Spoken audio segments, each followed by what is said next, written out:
Bien, pues vamos a continuar con las pláticas. Tenemos en este momento, nada más les vamos a pedir porque ahora la plática va a ser para acá. Acomodar su silla hasta acá, algo así.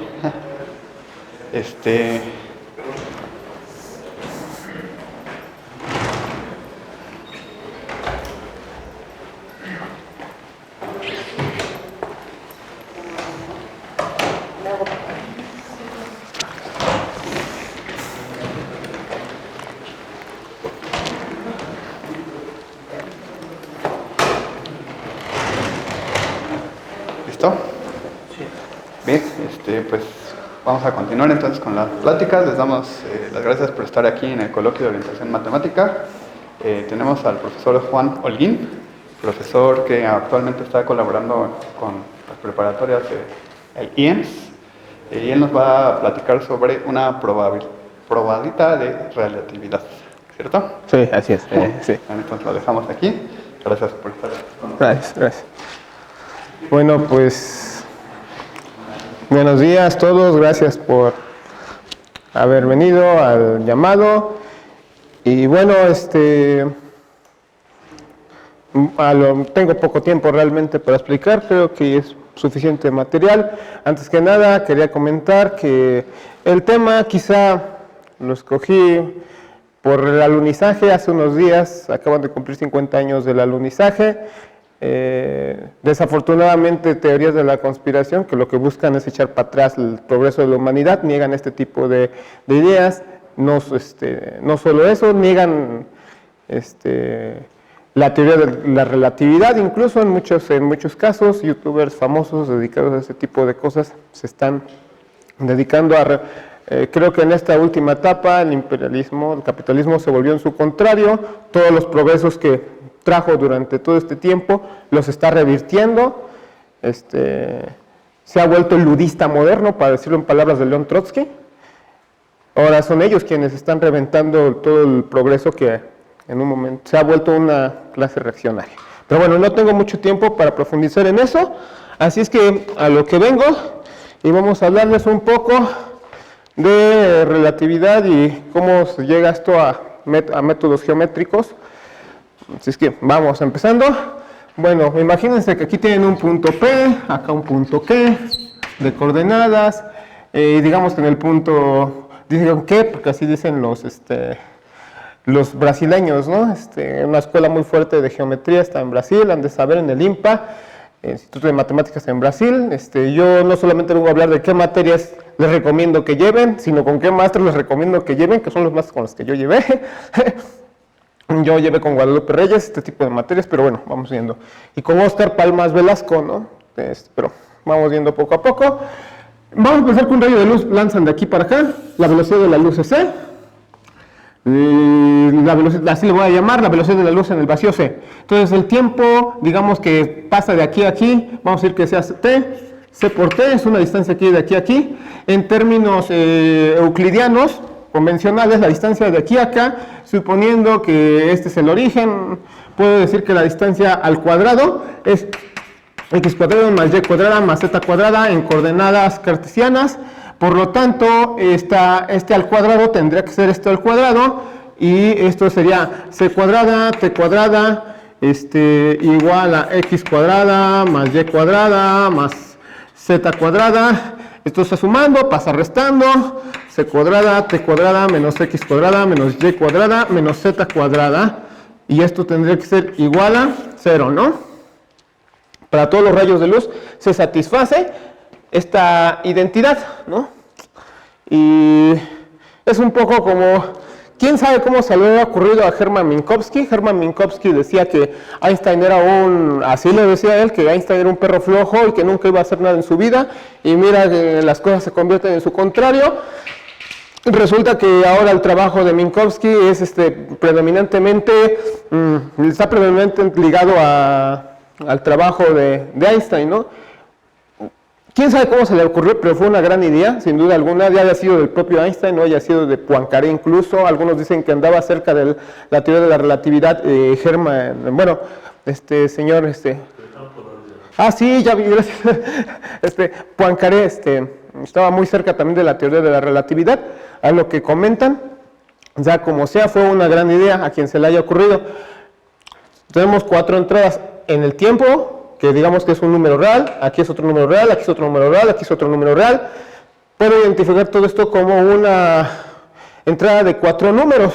Voy a llamarle, por ejemplo, X en CT, X, Y, Z, o le puedo llamar a todo esto, que está en un espacio como de R4, ¿no? Como que todo esto está en un R4, pero está en un R4 no con la métrica euclidiana, no con el teorema de Pitágoras, entre comillas, convencional, ¿no? Sino que ahora, en lugar de un más, en lugar del más, le pongo un menos. Yo pude haberlo hecho al revés, incluso hay quienes lo hacen al revés, ponen esto sumando, pasa restando, y el que tiene el signo negativo es este. Entonces vean cómo un cambio negativo, un signo negativo, hace que las cosas se conviertan en su contrario. Solo un signo negativo volvió completamente distinta a la geometría. La geometría de Riemann y la geometría semirriemanniana, perdón, lo que estamos hablando en este momento es geometría semirriemanniana, una geometría no euclidiana, cambia con respecto a la geometría convencional de todos los días un signo, solamente un miserable signo, la cantidad se volvió calidad, por un solo signo.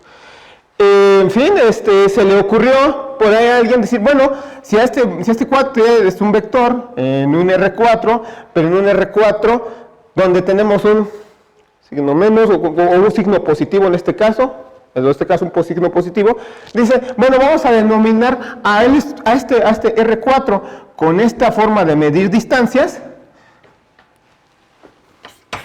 R4 1 o R4 3, 1,1, ¿no? 3 más 1, 4, ¿no? Quiero indicar que son 3 negativas, 1 positiva. Y quiero indicar que con esta norma, x, que es igual a x sub 0 al cuadrado, menos x sub 1 al cuadrado, menos x sub, super 2 al cuadrado, menos x super 3 al cuadrado. Esto es la norma cuadrada. Y aquí esta norma viene inducida por un producto interno. Digamos que sea xi, sean xi y eta, dos valedores, dos vectores que van a vivir en R4,1.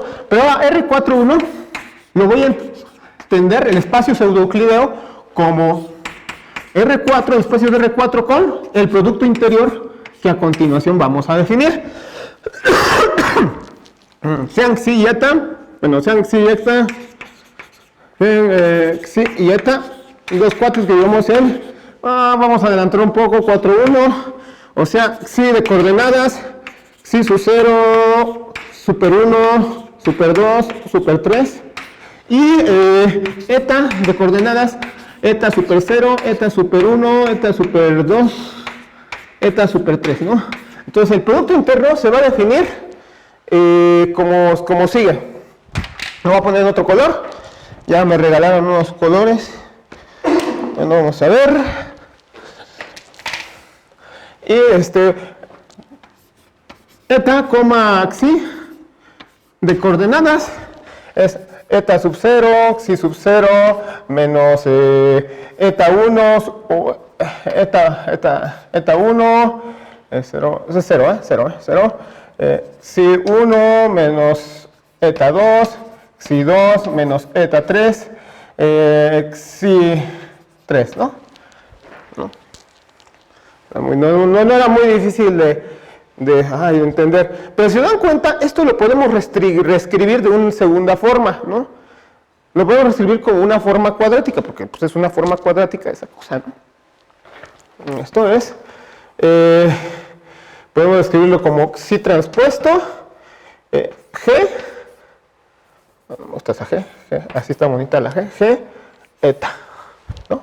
Como una, y donde G es la siguiente matriz, G es la matriz, pues ¿qué forma tiene? 1, menos 1, menos 1, menos 1, menos 1, ¿no? Es 1, menos 1, menos 1, menos 1, todos los demás espacios la matriz tiene ceros, todos los demás espacios la matriz tiene ceros, ¿no?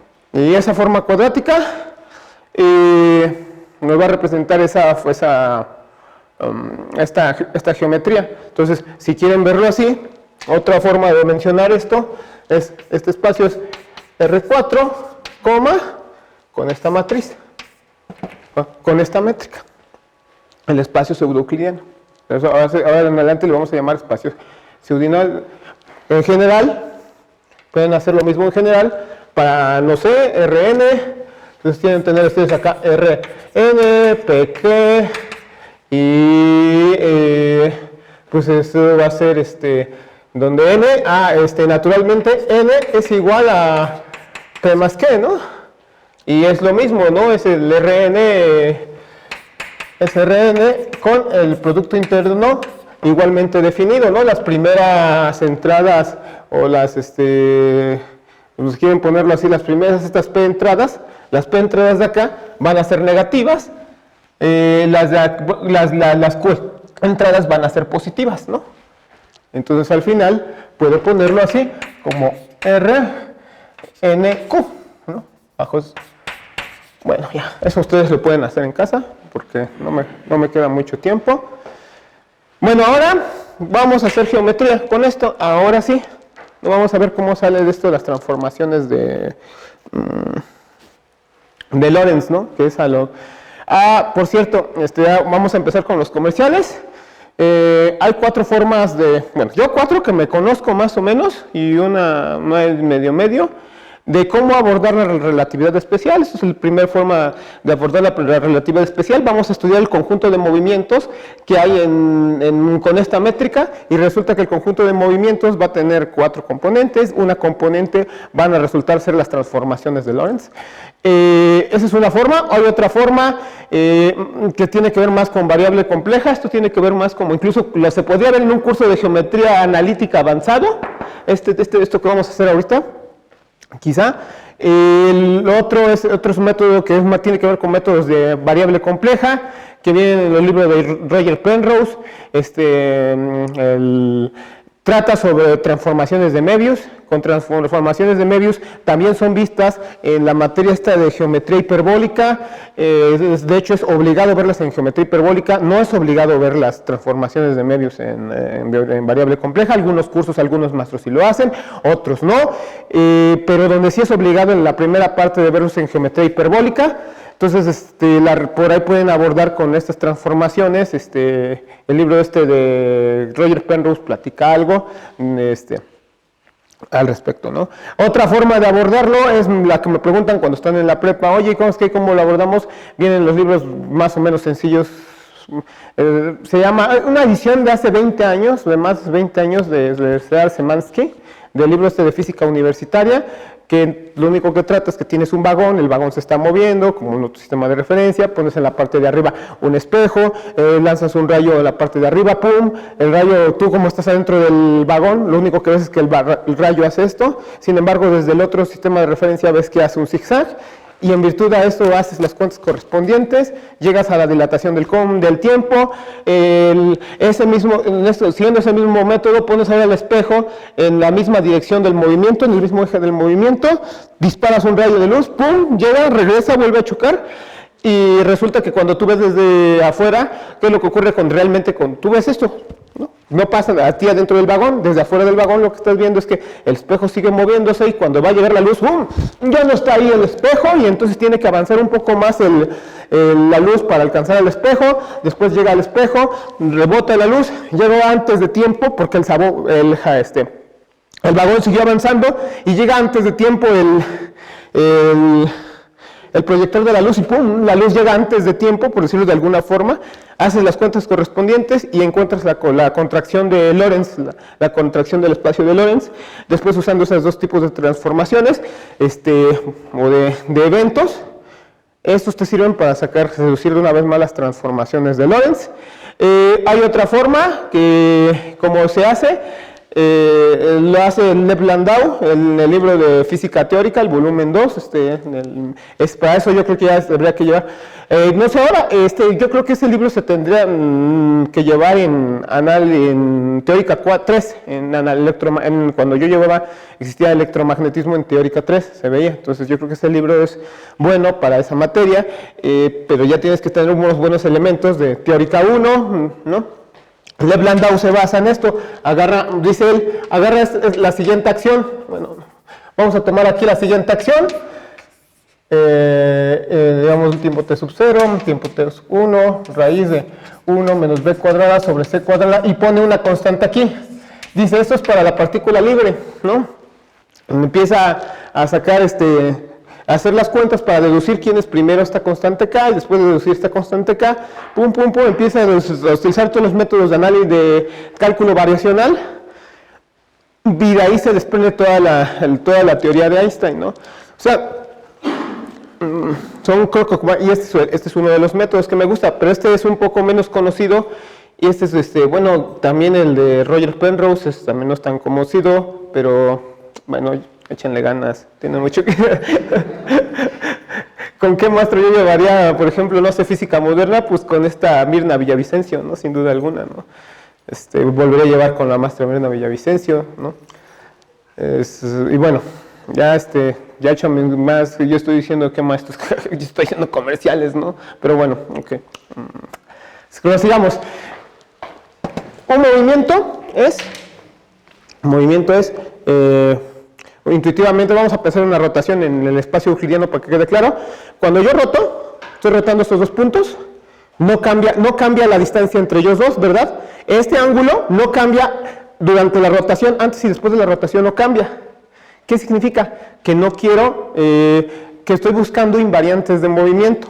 Lo que estoy buscando es que se mantenga invariante, significa que cuando aplico una transformación lineal antes y después, siga siendo el mismo ángulo, siga siendo la misma distancia antes y después. O sea, los movimientos, vamos a estudiar entonces quiénes son los movimientos, quiénes son las rotaciones entre las reflexiones, quiénes son ese tipo de cosas que hay en R41, ¿no? En el espacio pseudo-euclideo, ¿no? Vale, vamos a seguir estudiando esos. Vamos a aplicar esta métrica. Bueno, la voy a volver a encerrar porque esta es la voy a encerrar aquí. Ahora, ya tenemos definido quién es el espacio pseudo-euclidiano, está aquí definido.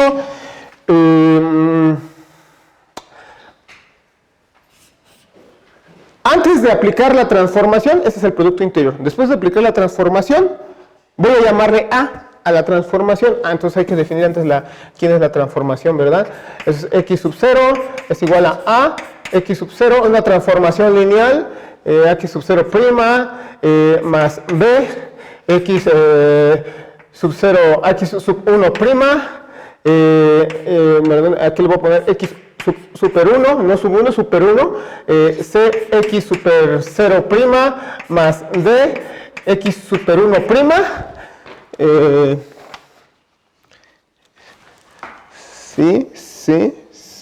Sí, no me voy a estar equivocando. O sea, esto está inducido por la siguiente matriz. Esta transformación es una transformación que va, pues, del sistema de R41. Bueno, en este caso voy a trabajar con R21 para empezar, ¿no?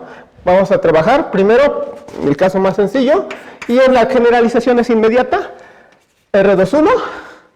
Vamos a trabajar con R21 y la generación inmediata. La matriz asociada pues es A, AB, CD. ¿Y qué creen? Cuando yo aplico ahora sí, que esto es antes de la transformación, después de aplicar la transformación lineal, pues ¿quién tendría? A X, a y, que es igual a x, y. Ahorita vamos a ver qué interpretación en física tiene dos interpretaciones en física. Vamos a ver las interpretaciones de física. Esta es la primera y la segunda la vamos a poner gato. Después vamos, porque me tienen que recordar que vamos a ver el significado físico de esto y de esto, ¿no? Del movimiento. ¿Por qué me interesa estudiar movimientos? ¿Y por qué me interesa que se preserve el ángulo, ¿no? Geométricamente tiene su chiste, ¿no? Porque es más, así muchas ocasiones así definen la geometría algunos, ¿no? Como el grupo de transformaciones que dejan invariante a una métrica, ¿no? Es la forma de definir la geometría. Entonces esto es realmente lo que estamos haciendo, es buscando quién es la geometría del espacio pseudo-euclidiano. Cuando aplicas estos mismos conceptos, llegas a que se tiene que dar la siguiente identidad, que la matriz transpuesta por la métrica, por la matriz A inducida acá, tendría que ser igual a la métrica, ¿no? De esta identidad se desprende esta otra identidad y, bueno, pero G, que ya habíamos dicho quién es G, ya tenemos quién es A. G en este caso, como estamos en R21, G toma una forma más sencilla. G es menos 1, 1, 0, 0. Ahora sí, hacemos las cuentas respectivas. Llegamos a la siguiente, o sea, ¿a qué me refiero con que hacemos las cuentas respectivas? Hacemos la multiplicación de estas tres matrices, luego igualamos estas tres matrices con esta matriz, con las entradas de esta matriz, y llegamos a las siguientes igualdades. Llegas a que, ¿cómo era acá? A cuadrada, C cuadrada, A cuadrada menos C cuadrada. Llegas a que A cuadrada menos C cuadrada es igual a 1. Llegas a la otra, AB menos CD igual a 0. B cuadrada menos D cuadrada es igual a menos 1. Hay que resolver ese sistema de tres ecuaciones con 4 incógnitas. Para eso, bueno, va a quedarte en términos de una variable que la vamos a definir nosotros, beta. Para resolver este cuate vamos a definir beta. Beta lo vamos a definir como C sobre A. Bueno, eso fue lo que es C sobre A. ¿Y qué creen? Vamos a hacer las cuentas. No me queda mucho tiempo para las cuentas. Si a quien le interesa hacer las cuentas, pues puede verlo. Bueno, les enseño en mis notas para quien le interese. El caso es que después vamos a definir beta. Primero resolvemos con estas y después hacemos un segundo cambio de variable y le vamos a llamar le vamos a llamar tangente hiperbólica de psi, ¿no? Hacemos las cuentas, pum, pum, pum, y llegamos a que encontramos los valores de A, de esta matriz A, y resulta que los valores de la matriz A tendrían que ser coseno hiperbólico de psi, coseno seno hiperbólico, seno hiperbólico de psi, más menos seno hiperbólico de psi. Ahorita les explico, más menos coseno hiperbólico de psi, ¿no? A la psi es a lo que se le suele llamar rotación compleja. A esto se le suele llamar rotación compleja. Acuérdense que hay una identidad compleja entre los cosenos hiperbólicos y los senos hiperbólicos, ¿no? Que por ahí el seno a la menos 1 de teta es, creo, es seno hiperbólico. Alguna cosa por así, el coseno hiperbólico imaginario de I por teta va a ser coseno hiperbólico de teta. Alguna cosa así. No recuerdo bien esta identidad, pero por eso se le suele llamar rotaciones imaginarias, porque está rotando, digamos, con senos y cosenos ordinarios, pero números complejos. Entonces, con números imaginarios. Entonces, ¿qué creen que van a hacer las transformaciones? Si las rotaciones eran las transformaciones que mantenían invariante el espacio euclidiano, son las rotaciones complejas las que mantienen invariante el espacio pseudo-euclidiano. Las rotaciones complejas, ¿no? O sea, ven cómo un signo menos transformó todas las cuestiones, ¿no? Nos llevó a los números complejos. Los números complejos nadie creía que existieran. El padre del cálculo diferencial integral complejo, o sea, el análisis complejo, Cauchy, Augustin Cauchy, no creía, después de que él mismo hizo sus cálculos sobre el cálculo, no creía en los números complejos y él mismo era el inventor.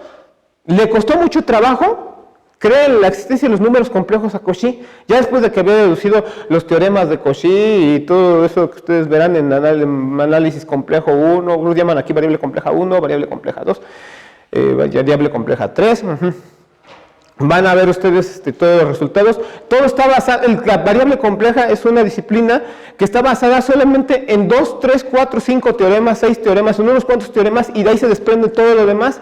Son teoremas muy potentes, pero muy extremadamente potentes, porque solamente de 3, 4, 5 teoremas puedes empezar a desprenderlo todo absolutamente, empieza a salir todo. La cosa es que las funciones analíticas, las funciones, digamos, derivables, vamos a llamarlo así, son siempre C infinito, no existe, es que es clase C2, clase C3, que si es derivable, hay todas, si es una vez derivable, es completamente derivable por toda su vida, y eso significa que son funciones muy difíciles de encontrar, o sea, casi no existen esas funciones en la naturaleza, existen muchos, se puede modelar mucho y demasiado, y miren a qué grado llega, ¿no? Bueno, ya estoy haciendo más comerciales, no me queda tiempo para seguir haciendo comerciales, pero además no tengo que hacer comercial sobre variable compleja porque la tienen que llevar. No es que quieran o no.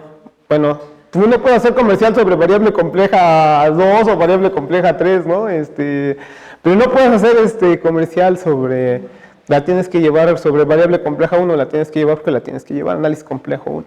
Entonces, esta cosa tiene 4 componentes. Esta es, bueno, voy a poner C. C, entiendan que es coseno hiperbólico, ese es el coseno hiperbólico. Esta es una rama, la segunda rama es esta, la segunda rama es esta. La segunda rama es esta. Y la cuarta rama es esta. Me voy a poner acá porque si no me va a quitar tiempo, espacio. Menos C, menos S, menos S, menos C. Vale, vale. Ya, finalmente ya está resuelto el problema matemático, ya está resuelto, ¿no? Por eso me puse a debrayar lo que tenía que debrayar.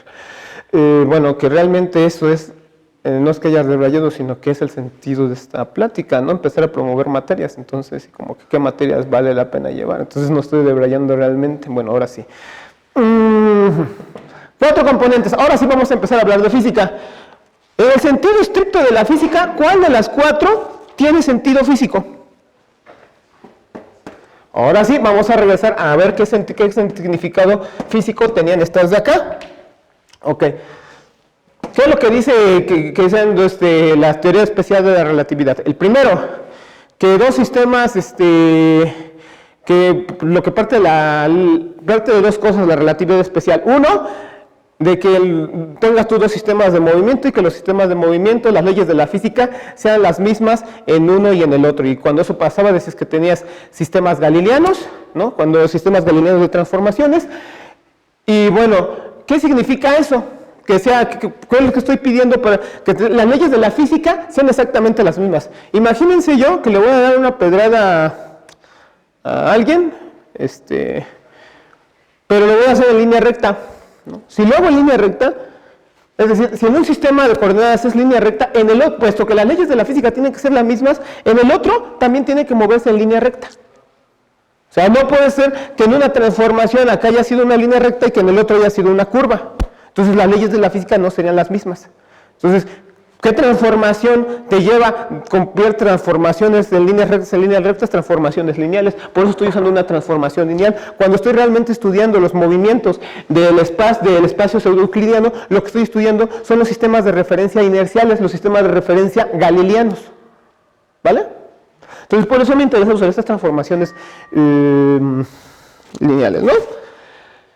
Ya es la explicación de La explicación de que, bueno, el primer postulado era el segundo postulado pues seguramente será esto. Si te estoy diciendo que la velocidad de la luz es invariante en todos los sistemas de referencia, lo que te estoy diciendo es que que para la velocidad de la luz la métrica siempre tenga que ser 0, para cualquier sistema de referencia, en el sistema primado o en el sistema no primado, es decir, en el sistema que va en movimiento o el otro en el que se encuentra en reposo con respecto del otro, tiene que valerse esta identidad. Entonces, ¿qué significa?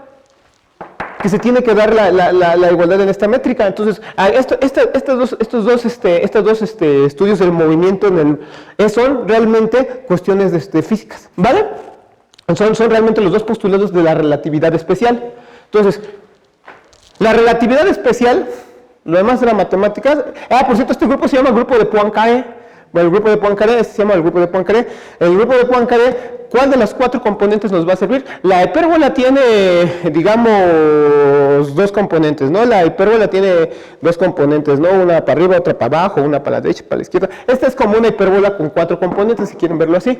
¿Cuál de las 4 componentes nos vamos a quedar para el significado físico? Pues bueno, ¿qué es lo que ocurre con un sistema de referencia cuando está moviéndose muy lento, hasta que llega el momento donde se hace 0? Cuando se hace 0, pues la transformación A tendría que convertirse en la identidad, ¿no? ¿Dónde se encuentra la identidad? ¿En cuál de estos 4 se encuentra la identidad? Pues en ¿no? Aquí está la identidad. Por lo tanto, la rama que tiene significado físico es esta de acá, y esta de acá es la que me voy a fijar. Entonces, ahora voy a trabajar con esta, voy a sustituir los valores de esta en esta de acá. Entonces, x sub 0 es igual a coseno hiperbólico de psi, x sub 0' más seno hiperbólico de psi x1', x1 igual a, ¿cómo se hace esto? Sí, en lugar de c ponemos n hiperbólico, de x sub 0' más coseno hiperbólico de psi de x1', ¿va? Pues ahí tenemos ya nuestra transformación lineal, ¿y qué creen? Ahora, ¿qué es lo que voy a hacer a continuación?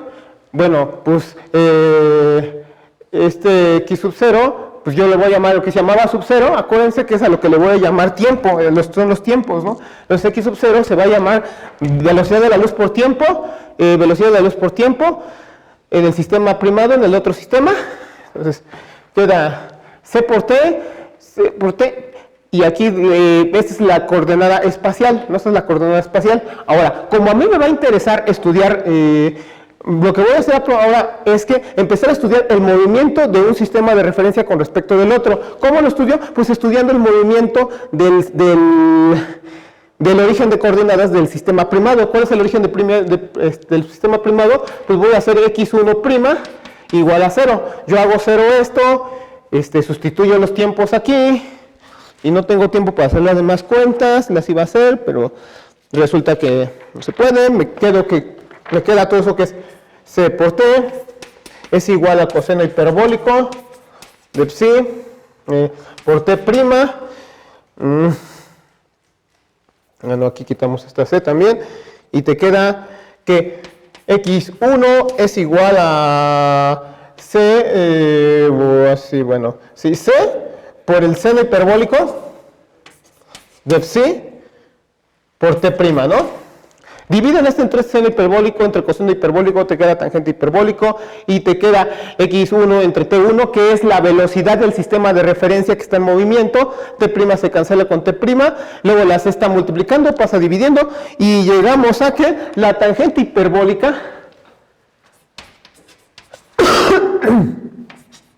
de psi es igual a b sobre c, la velocidad del sistema de referencia entre c. O sea, mira, están más chidos estos. Como de estos gisesotes, ¿no? Son como de universidad gringa. Bueno, ahora también.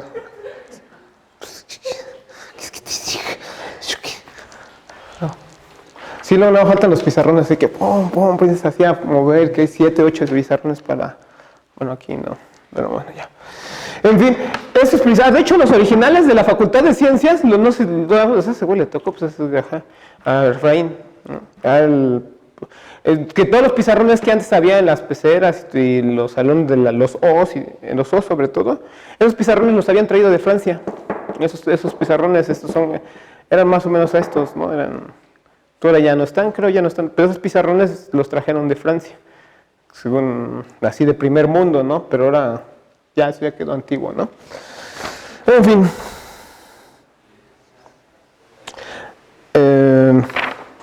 Bueno, ya.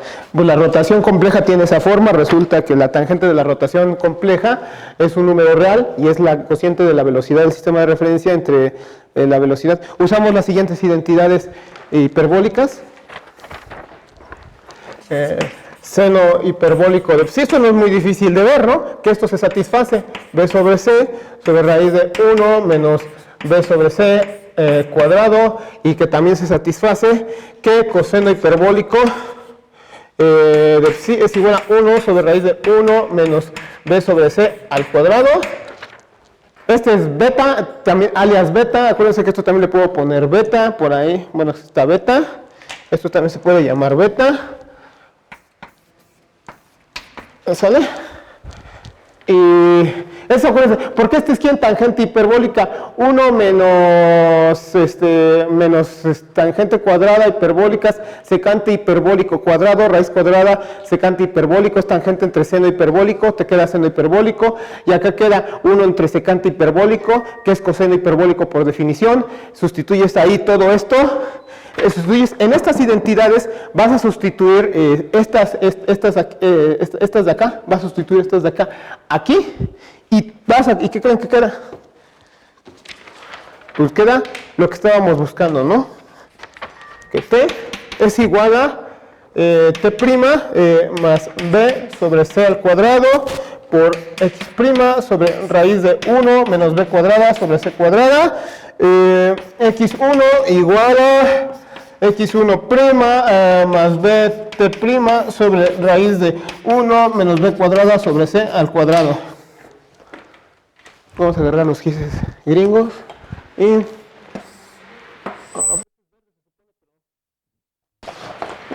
vamos a agarrar el rojo entonces, que es el chido. El rojo. Ahí está, hecho está. It's done. Ahí está, el Efraín está ahí feliz porque ya había una nueva forma de... Todo esto creo que basta para hacerlo con métodos de geometría analítica, ya por una geometría analítica más avanzada. En aquel entonces había un profesor que se llamaba Javier Bracho que daba cosas muy avanzadas en geometría analítica. Cometí un error, yo me debí de haber inscrito en ese curso, finalmente no me pude inscribir. Pues tenía 5 materias al mismo tiempo, no quería encimarlas y luego... Pero ese maestro parece que es muy bueno, yo les recomiendo que con un curso como ese podría verse esto, cómo sacarlas.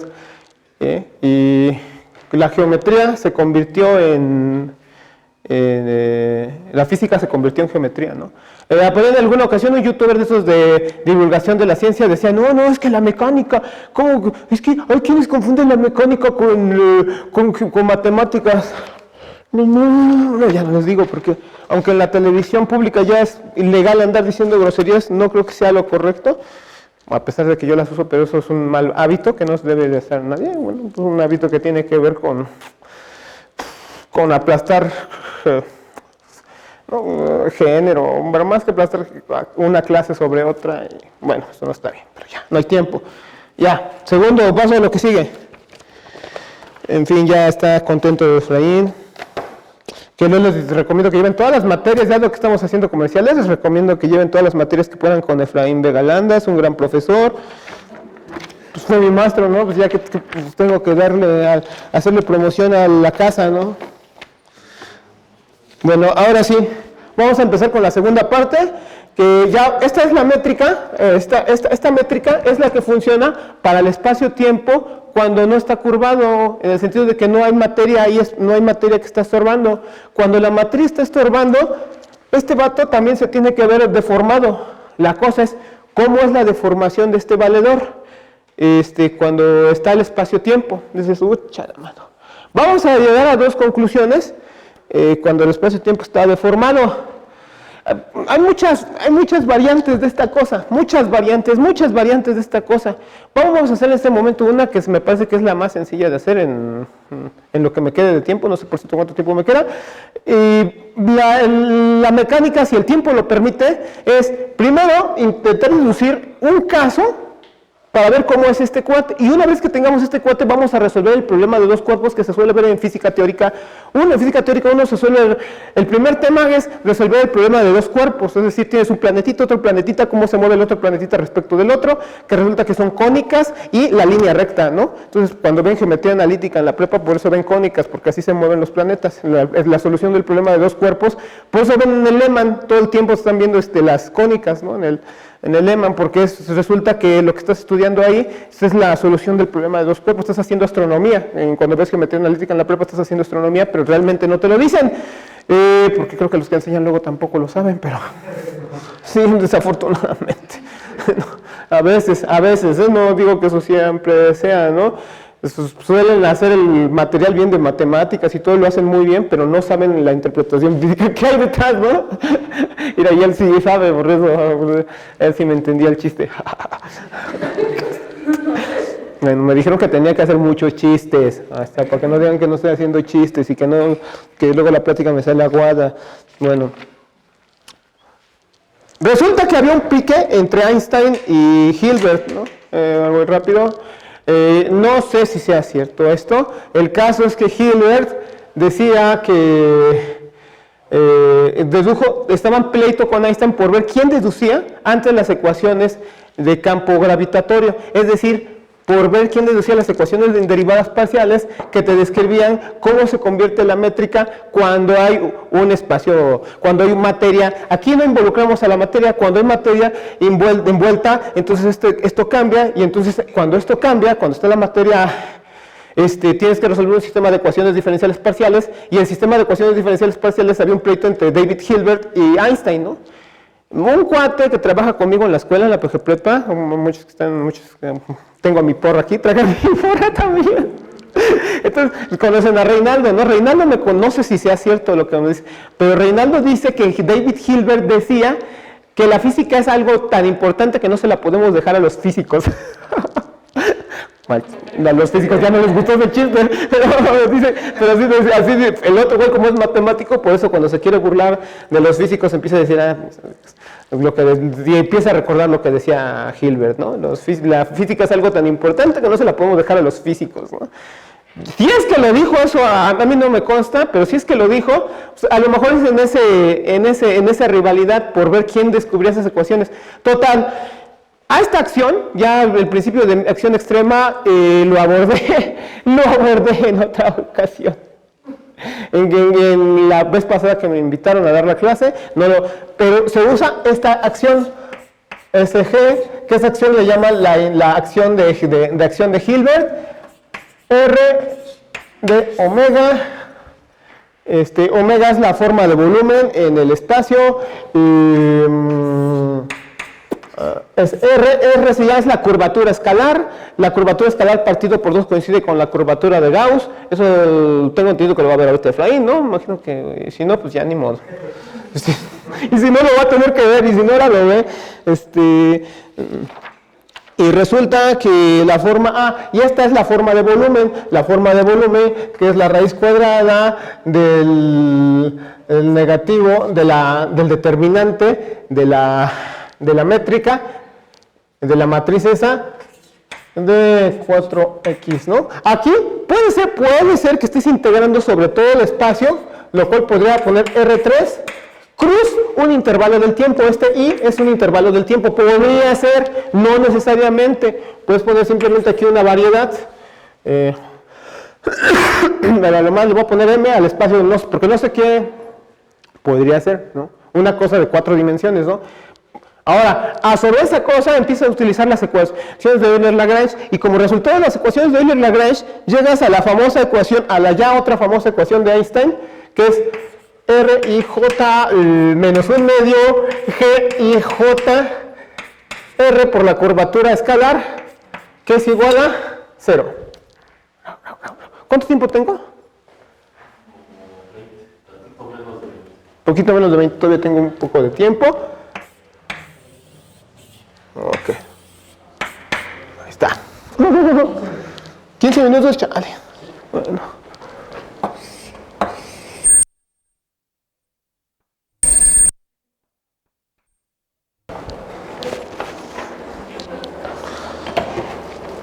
Tan chidos estos gifs gringos. Tan chidos.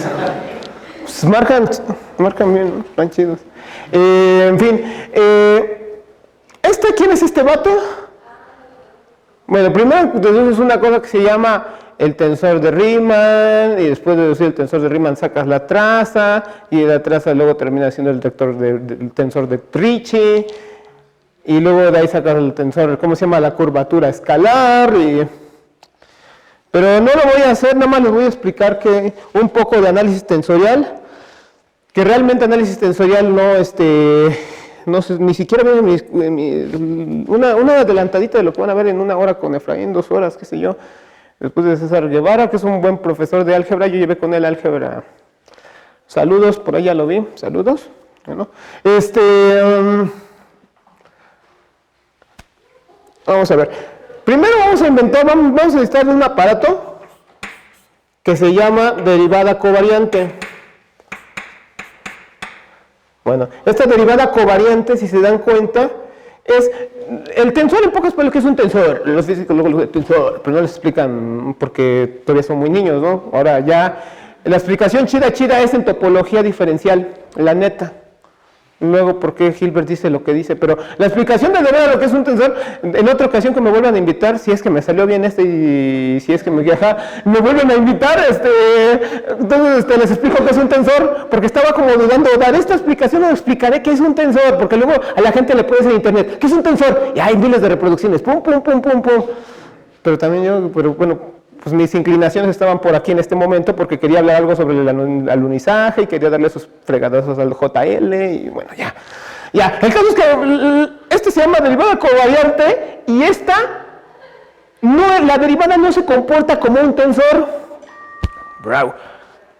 Entonces, ¿cómo es para que se comporte como un tensor? Inventas una cosa, estás pidiendo para inventar la derivada covariante una cosa que se comporte como la derivada, es decir, que siga representando la razón de cambio, y lo segundo es que se comporte como tensor. ¿Qué es eso de como comportarse como tensor? Imagínense que es una matrizota, una matriz de 3 dimensiones es un tensor, una matriz de 10 dimensiones es un tensor, una matriz en varias dimensiones, ¿no? Las matrices convencionales son en 2 dimensiones, los tensores son digamos, matrizosas cúbicas en un cubo de 5 dimensiones, qué sé yo, eso es un tensor, bueno, ya dicho en 2 segundos, pero cuando tú cambias de una coordenada a un sistema de coordenadas a otro sistema de coordenadas, tienes que hacer un pago, y tienes que pagar para que sea lo mismo con un jacobiano o con un jacobiano inverso, y entonces le llaman que sea covariante, que sea contravariante. Yo nunca he entendido esa madre de covariante y contravariante, no, pero yo además entiendo, bueno, tienes que pagar con esto, tengo que pagar con esto, ¿no? Entonces yo, como me eduqué con el Novikov, con la escuela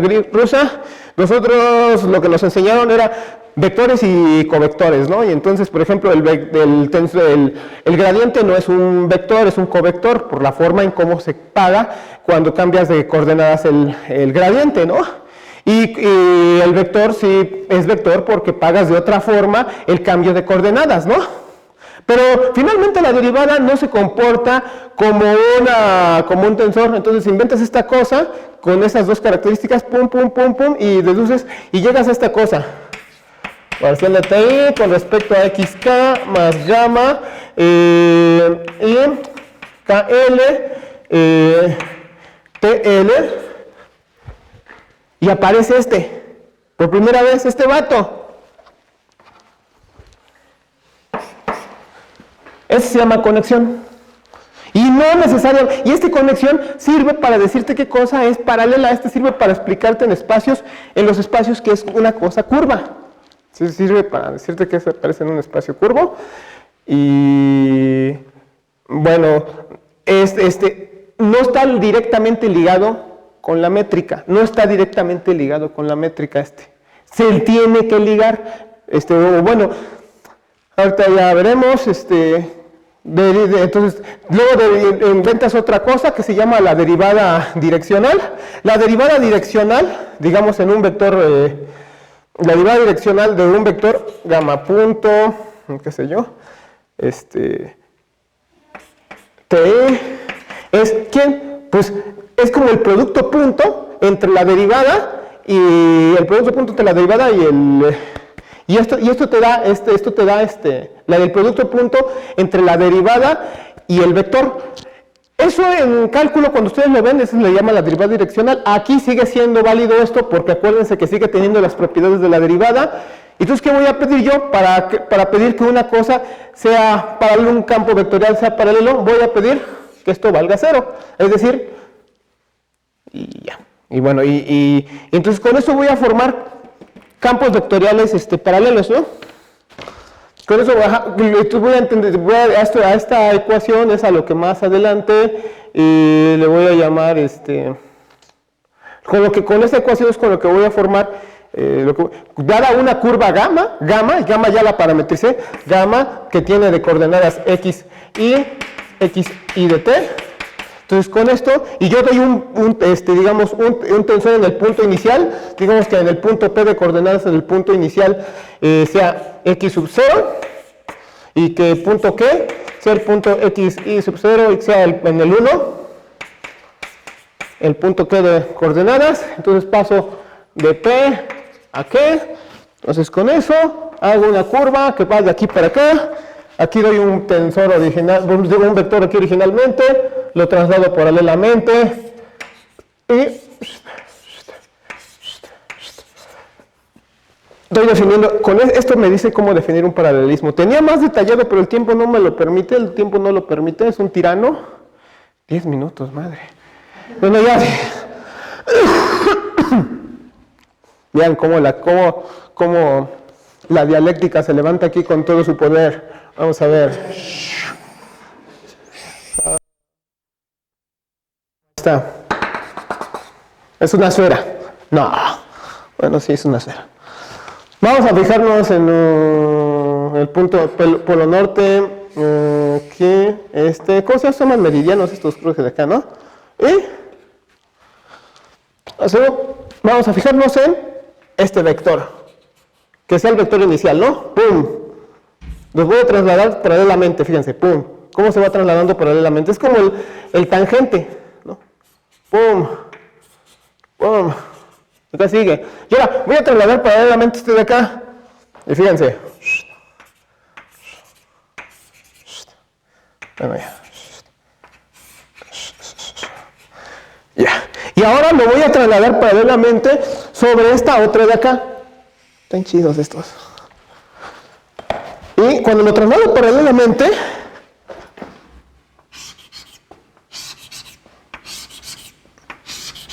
bravo, como dice el fifí del broso, no dio lo mismo. ¿Con cuál empecé? Empecé con este, ¿no? Lo trasladé paralelamente y no dio lo mismo. ¡Ah! Ahí está. Que a que Maussan les venga a decir el JL. ¡Ah, el misterio! Bueno, pues el misterio recae en que esto es curvo, en que es un espacio curvo. Y esto es una forma, y haciendo esto, y usando estos conceptos de transporte paralelo, es lo que va a ver más al rato Efraín, por eso no vale tanto la pena. Sacamos una cosa que se llama el tensor del tensor de Riemann, luego del tensor de Riemann le sacas la traza, sale el tensor de Ricci, y luego de Ricci lo utilizas para deducir una cosa que se llama curvatura escalar, y resulta que la curvatura escalar partida por 2 es la curvatura de Gauss, ¿no? Entonces aquí, esta acción que definió ¿cómo se llama ese güey? Don Hilbert, cuando tú haces las extremales con esta cosa, llegas a las ecuaciones de campo. Y esas son las ecuaciones de campo de Einstein, ¿no? Y bueno, voy a borrar. ¿Cuál parte es la que se ve menos chida para borrarla? Se ve muy chido mi pizarrón para borrarlo. Bueno, voy a borrar. Voy a borrar donde haya más. No quiero borrar nada. Bueno, ya. ¿A poco no les gustan sus pizarrones a ustedes cuando hacen sus cuentas?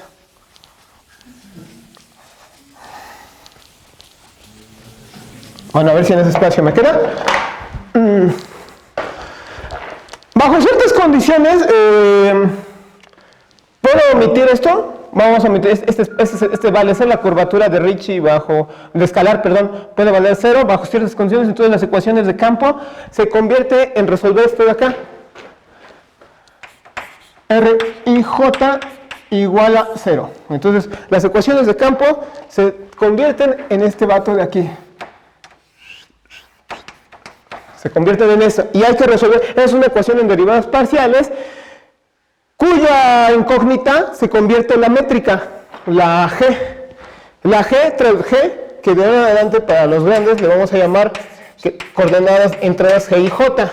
Con entradas G y J. Entonces tengo que encontrar quiénes son las entradas aquí, G y J, ¿va? Tenemos que encontrar quiénes son las entradas. Vamos a suponer primero, aunque es la solución, ya nada más les voy a platicar esta es la solución. Van a agarrar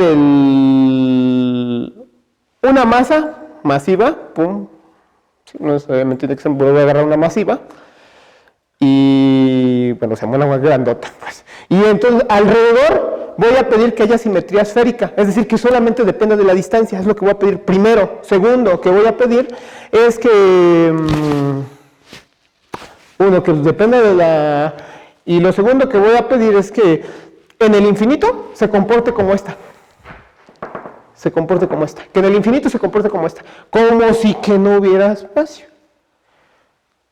Resulta que dándole esa forma, pides originalmente que tenga esta forma. O sea, esto ya es descrito en forma diferencial, en forma infinitesimal. Queda ds cuadrada es igual a c cuadrada dt cuadrada menos dr cuadrado menos r cuadrada de teta cuadrada menos r cuadrado, vamos a borrar acá, menos r cuadrada, vamos a borrar ahí, vamos a borrar aquí, menos r cuadrado,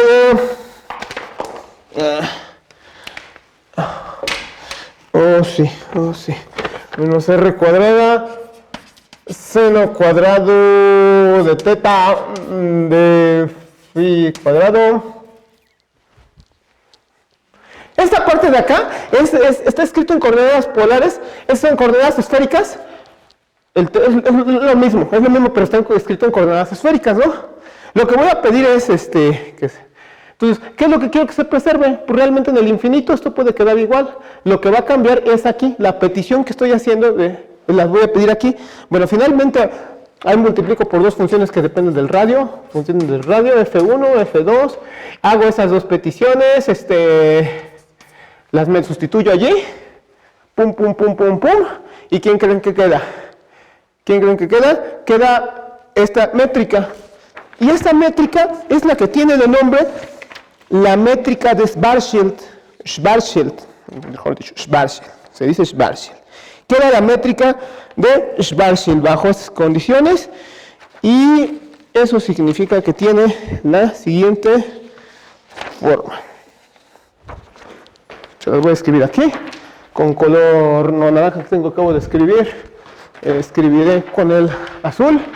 Entonces queda ds cuadrada igual a gamma c cuadrada dt cuadrada menos gamma a la menos 1 de r cuadrada y menos r cuadrada de teta cuadrada, y voy a borrar esto de acá. Ajá.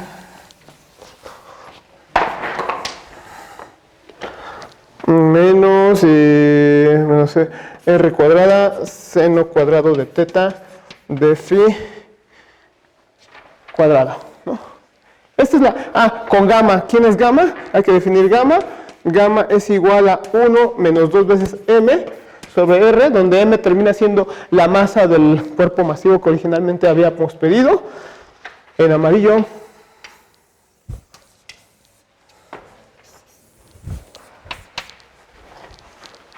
Ya se llama métrica de Schwarzschild. Esta es la métrica de Schwarzschild. Con esta cosa pues resuelven el problema de dos cuerpos. ¿Y cómo lo van a resolver? Vamos a calcular las geodésicas en el espacio-tiempo con esta métrica. Las geodésicas del espacio-tiempo tendrían que ser entonces, ¿qué? Las trayectorias que tendrían que seguir los planetas, el problema de dos cuerpos. Busco las geodésicas que tiene que ver con esta cosa de acá que van a ver con Efraín, tiene una estructura muy semejante. Ya lo que les digo es que nada más lo que va a pasar es que una definición de métrica es: tienes una curva y esa curva induce su propio campo vectorial naturalmente, que es el campo de vectores tangentes, ¿no? Entonces, ¿en qué consiste la tangente? ¿En qué consiste la geodésica? Que es la curva que no cambia, que su campo vectorial tangente no cambia. Es el campo vectorial. Luego el que sigue es este. ¿Qué es eso? Como una línea recta. ¿Qué significa? Que tú estando dentro de una superficie, de una variedad, la geodésica la vas a ver tú como una línea recta. Y toma terraplanos, ¿no? Todas las geodésicas se ven como líneas rectas. No, es que el mundo es plano. Pues, lo que pasa es que la línea recta se ve como línea recta porque así este es precisamente el comportamiento de la geodésica. El comportamiento de la geodésica es de tal forma que el campo naturalmente inducido, el campo de las rectas tangentes, pues es uno detrás de otro. ¿Por qué? Porque le estás pidiendo esto aquí en esta ecuación del transporte paralelo. Es la que transporta paralelamente está transportando paralelamente a su campo tangente, ¿no? Entonces, no cambia su campo tangente, es aquel que no cambia su campo tangente, que es uno detrás del otro, una línea recta, así se ve. Entonces, ustedes le aplican estas ecuaciones, que son pero para el campo tangente, que se convierten entonces en las ecuaciones de la geodésica. Entonces, las ecuaciones de la geodésica se las aplicas y resulta que lo que te queda de solución son unas ecuaciones no lineales que tienen la siguiente forma. y está. Resuelves eso y te queda de la siguiente forma. Bueno, aquí vamos a tener aquí la forma que te queda. Esta es la forma que te queda de U con respecto de phi, la segunda derivada, más U igual a M sobre H cuadrada, más 3M U cuadrada. Y esta es la versión moderna, la versión relativista de aplicar las ecuaciones de la geodésica, donde U, ¿quién es U? U es 1 entre R, 1 entre R, y la ecuación clásica queda lo siguiente. En la ecuación clásica, en mecánica 1, lo que van a ver es que esto tiene esta forma. Después de que hayan llevado topología y geometrías, todas esas que yo les recomiendo que las lleven, más U igual acá, y ya hasta les dije nombres de maestros con las que yo los llevaría, H cuadrado. Y esta es la versión clásica. Y esta otra es la versión clásica. K es la constante de gravedad. De hecho, aquí también tendría que haber puesto K. Lo voy a poner K aquí también. K. Entonces, lo que cambia entre la versión moderna, clásica, es un eufemismo para decir vieja. Bueno, ya terminé y ya no les puedo presentar el video. Pero hay un video en YouTube que se trata de cómo se mueve el perihelio, de cómo es el movimiento de esta cosa. Y esto fue el triunfo. Esto ya con eso termino. Con esto Einstein demostró que era cierta la relatividad, porque Mercurio se mueve así, siguiendo esta ecuación diferencial, no siguiendo esta ecuación diferencial. Mercurio, de hecho todos los planetas se mueven siguiendo esta ecuación diferencial, pero es más nítido este término en Mercurio. Este término en Mercurio deja de ser despreciable y hay que considerarlo, y Mercurio se comporta de acuerdo a esto. De eso de las ecuaciones de la geodésica para la métrica de Schwarzschild. Y pues bueno, ya antes de despedirme, aunque ustedes no lo crean, el esfuerzo que hace Efraín y sus amigos, en particular Efraín, no es fácil, es un esfuerzo muy pesado. Simplemente yo tuve que preparar esto en 2 días, tuve que estar 2 días trabajando muy fuertemente. Ahora imagínense lo que es hacer lo mismo todos los días. Yo creo que para el equipo de Ciencias TV un aplauso, pero más que un aplauso, en verdad recursos por parte de la autoridad universitaria, porque es a ellos a quienes les corresponde estar dando los recursos. Realmente los tienen en condiciones de miseria, a quienes trabajan en estas condiciones, porque tendrían que tener seguridad social, tendrían que estar pagándoles para su jubilación, tendrían ellos que tener un salario justo, de acuerdo a la universidad esta de... ¿Cómo se llama esa universidad? La Ibero. El salario mínimo tendría que ser 20,000 pesos. Y no gana eso ni siquiera el director de Ciencias TV, ¿no? O sea, no gana ni un salario mínimo, pero ¿qué tal gana la señora Rosaura Ruiz? Y está de sabático y está trabajando también como funcionaria la señora, ¿no? Bueno, y no pueden hacer eso con Ciencias TV. Gracias.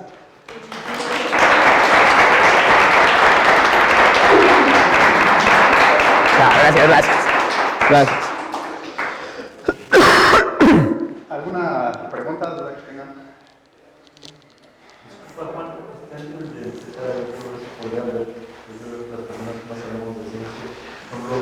Cuentos como los de Gamow en el País de las Maravillas para entender un poco la relatividad. Bueno, saludos, maestro. No sé si se acuerda de mí. Esos días se me acuerdo de ustedes, ¿cómo no? Sí, lo estaba haciendo ahorita comercial, ahí usted. Que se metan en su curso de álgebra. Les estaba haciendo comerciales.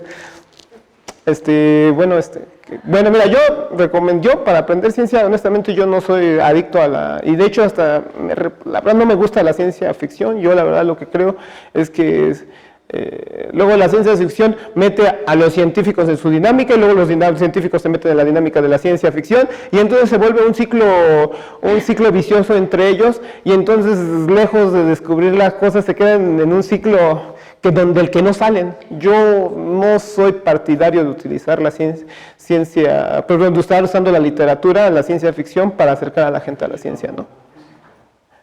Bueno, yo estoy dando mi punto de vista, yo no lo haría. No, sí, es físico lo que es, pero a mí no me gusta, ¿no? Yo no soy adicto a la ciencia ficción. La ciencia ficción es ficción, es más casi pura ficción. De ciencia es nada más así a veces, la mayor parte de las veces. No, pues es mi opinión. Sí, ¿alguna otra pregunta? ¿Comentario?